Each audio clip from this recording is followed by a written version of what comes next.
Assalamualaikum warahmatullahi wabarakatuh. Kami dari kelompok 1 Teknologi Laboratorium Kesehatan akan menjelaskan tentang alat Hematologi Analyzer 3D. Halo guys, perkenalkan nama saya Aksan Husna dengan NIM 2110262055. Halo guys, perkenalkan nama saya Diaza Nabila dengan NIM 2110262104. Halo guys, nama saya Sakina Natasha Putri dengan NIM 2110262127. Halo guys, perkenalkan nama saya Judio dengan NIM 2110262094.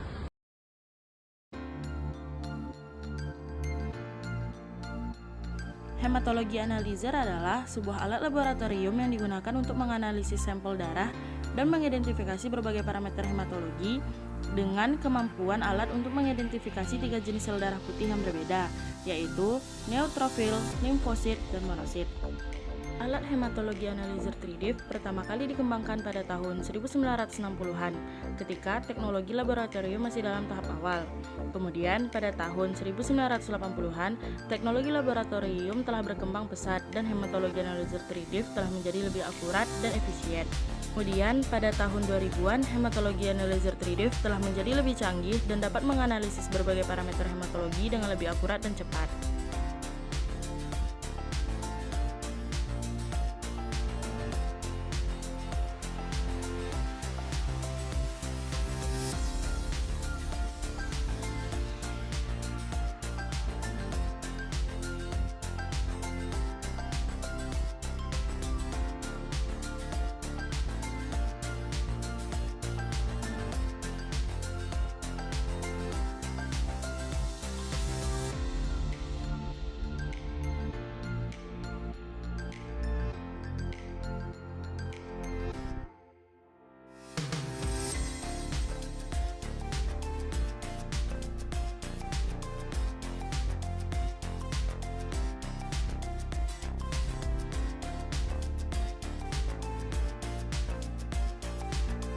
Teknologi yang digunakan pada hematologi analyzer 3D yang pertama, flow cytometry, di mana teknik flow cytometry digunakan untuk menganalisis sel-sel darah berdasarkan ukuran, bentuk, dan sifat optiknya. Yang kedua, ada impedance, di mana teknologi impedance digunakan untuk mengukur perubahan resistensi listrik yang terjadi ketika sel-sel darah melewati elektroda.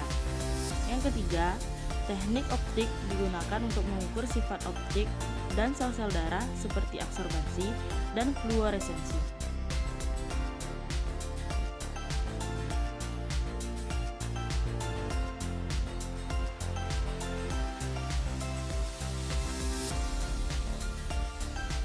Prinsip yang digunakan, pertama, pengukuran ukuran dan bentuk sel. Hematologi analyzer 3D mengukur ukuran dan bentuk sel-sel darah untuk mengidentifikasi jenis sel yang berbeda. Pengukuran sifat optik sel, alat mengukur sifat optik sel-sel darah seperti absorbasi dan fluoresensi untuk mengidentifikasi jenis sel yang berbeda. Pengukuran perubahan resistensi listrik, alat mengukur perubahan resistensi listrik yang terjadi ketika sel-sel darah melewati elektroda untuk mengidentifikasi jenis sel-sel yang berbeda.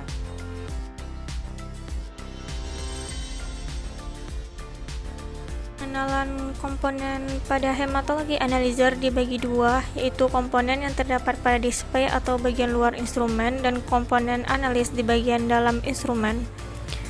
Komponen bagian luar hematologi analyzer terdiri atas tombol on-off, layar berupa touchscreen untuk melihat status instrumen dan hasil pemeriksaan dengan tampilan layar di antaranya data hasil pemeriksaan, analisis bahan kontrol, kalibrasi, dan maintenance instrumen. Komponen berikutnya adalah sampel aspiration yang berfungsi untuk memasukkan sampel ataupun bahan kontrol untuk dianalisis pada instrumen. Ini terdapat dua metode pengambilan sampel, yaitu aspirasi sampel dari tabung EDTA dalam bentuk hambelah tanpa pengenceran dan sampel darah yang diencerkan, serta aspirasi sampel menggunakan pipa kapiler atau mikropipet adapter. Komponen berikutnya adalah USB port, sampel rotator yang berfungsi untuk homogenisasi sampel dan scan barcode untuk input data bahan kontrol kalibrator ataupun sampel darah. Komponen bagian dalam hematologi analyzer terdiri atas server yang berfungsi untuk menghisap sejumlah volume darah secara akurat dan mengirimkannya ke kamar pengajaran sesuai dengan volume pengenceran mixing beaker yang berfungsi untuk mencampur antara sampel dan reagensia, dan mixing chamber yang berfungsi untuk menampung sampel yang telah dicekkan untuk proses analisis selanjutnya. Sebelum hematologi analyzer digunakan untuk analisis bahan kontrol ataupun sampel, pastikan instrumen dalam kondisi siap analisis, yaitu instrumen dalam kondisi bersih, tidak berdebu, dan tidak terdapat kotoran lainnya.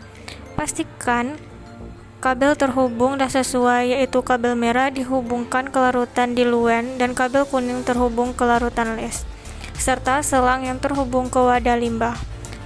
Pastikan volume reagensia mencukupi yang dapat dilakukan melalui menu pada program. Pada hematologi analyzer, terdapat dua reagensia yang digunakan, yaitu diluent atau larutan pengencer, dan list.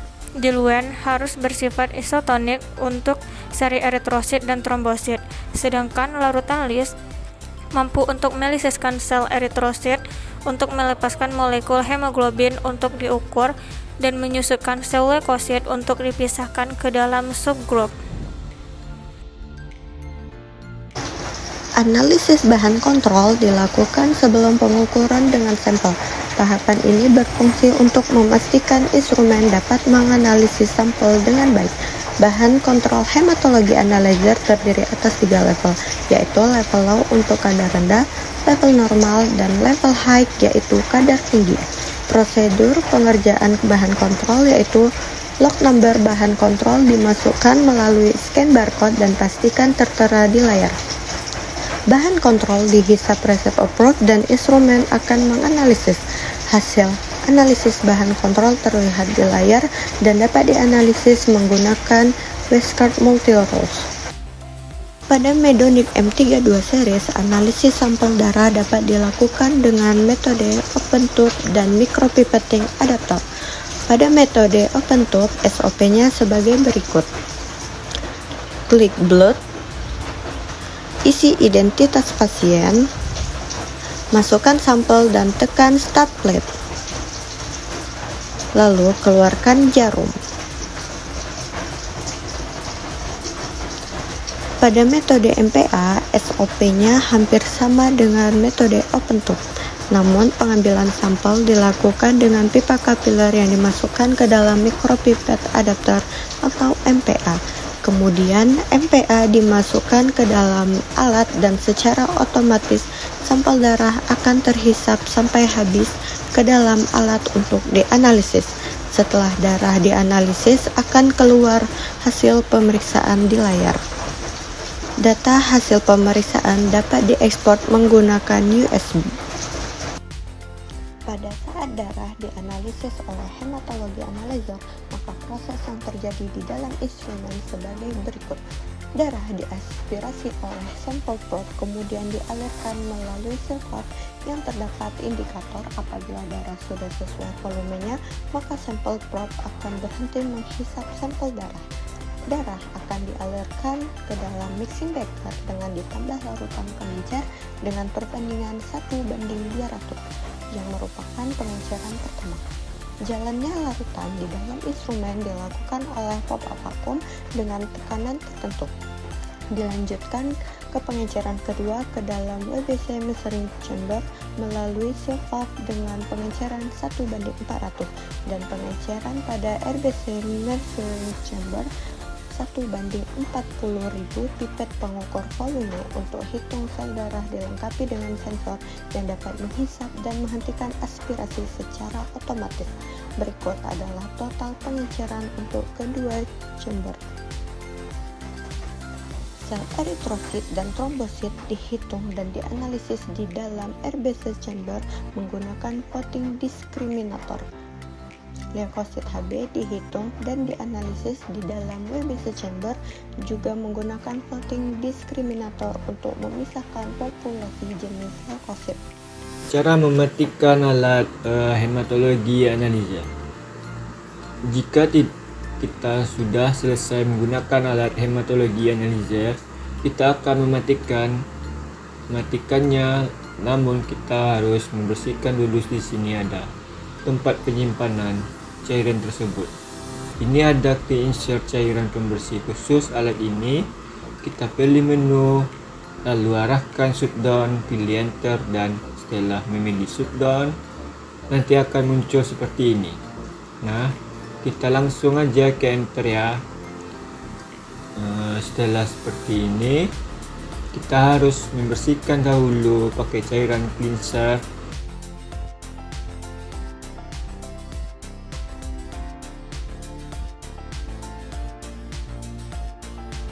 Ini caranya memasukkan. Kita tekan yang biru ini. Sekarang dalam proses pembersihan, jadi pembuangannya itu akan terbuang ke dalam ke kompang. Kita tunggu sampai 100%.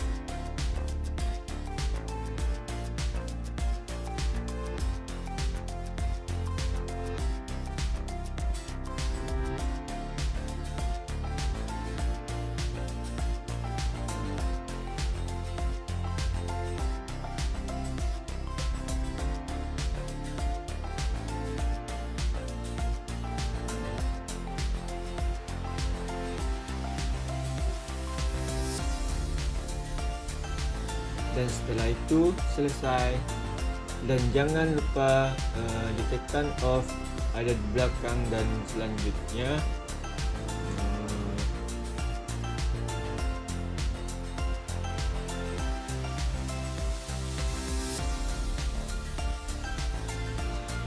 matikan lagi di sini. Dan itulah yang dapat saya sampaikan, cara mematikan alat hematologi analisa. Perawatan berkala pada hematologi analisa terdiri atas harian, mingguan, dan bulanan. Pada perawatan harian berupa membersihkan sampel prop dan rinse cup dengan alkohol 70%. Perawatan mingguan yaitu menggunakan larutan hipoklorit 2% dikerjakan sebagai sampel. Perawatan bulanan menggunakan enzimatic cleaner untuk mencegah kemungkinan adanya bekuan hematologi analisa melalui minum clog Frensen. Direkomendasikan untuk instrumen hematologi analisa agar dalam kondisi dinyalakan, namun jika tidak proses analisis sampel, maka secara otomatis instrumen dalam kondisi standby dan dapat diklik ke menu atau turn off dalam jangka waktu yang lama dari lebih 12 jam, maka instrumen dibersihkan dan dikosongkan melalui menu MI sebelum ditekan menu power down. Sekian dari kami. Terima kasih sudah menyaksikan.